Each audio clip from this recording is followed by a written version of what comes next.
Back from exams. So whilst I've been gone, people have been saying that Falcao moved to Monaco for the money, etc, you know, because he saw dollar signs in front of his eyes, but did he? Well, not really. This is a tale of South American football, tax avoidance, super agents, and third-party ownership. I'm going to Google today for Dan's no ifs, no buts, no explanation, so hopefully I'll take you around there a bit. Third-party ownership is where companies buy young, often South American footballers, hoping that in the future they can sell their stake in those players for a profit. Recent examples include Hulk, Luiz, and Ramirez, and we don't allow it because officials see it as a cheap way out of developing clubs' own talent. Anyway, so the end result of all of this is that Atletico Madrid only owned around 40% of Falcao and don't have much say over his registration rights. 55% of Falcao is owned by a group called Doyen, who were founded by the old Chelsea chairman Peter Kenyon, and also an agent called Mendes. Mendes is what is sometimes known in football as a super agent, with his clients including Mourinho, Di Maria, Scolari, Ronaldo, Nani, etc. When I originally wrote this piece, he'd represented all 4 players that had gone to Monaco so far,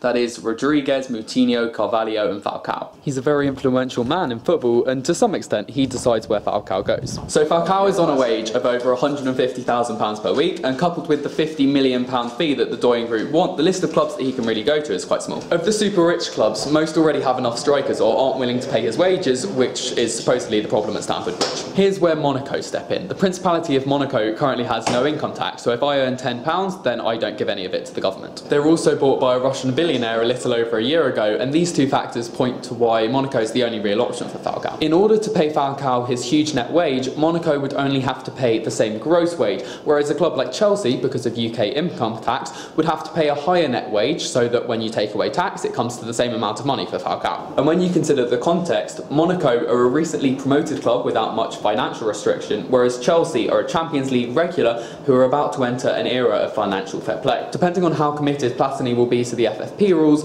clubs run the risk of being booted out of Europe if they don't match with the rules, and Chelsea won't want to run that risk. So that's why Falcao's moving to Monaco, because the third party that really want him have to move him somewhere able to pay his transfer fee and wage. It's a little bit like slavery, but the kind of slavery where you earn hundreds of thousands of euros per week. It gets even more interesting when you realise that the French FA want Monaco to start paying normal income tax or risk getting kicked out of the league. In compliance with their national obsession with fraternity, their highest income tax bracket is 75%, and even that may rise. So there's a decent possibility that Monaco will have to start paying £700,000 per week to Falcao in order to maintain his net wage. Is the fact that Monaco pay less tax an unfair advantage? Well, maybe, but benefit to one team in the league eventually brings about benefit to all the teams in the league. Will Monaco win the fight to maintain their tax privileges?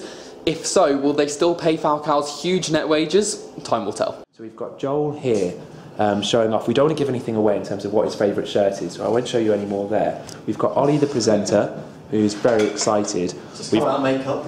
Yeah, he's come out of makeup and he still looks a mess. We've got Sabutio there. 10 points for anyone that can guess the player that's there. You might be able to see his shirt. We've got Mark Upson TV. The technical director. Technical director. No one's quite sure why he's here. And this is it. So this is the behind the scenes that Joel asked me to do. And we'll catch up with you during the show.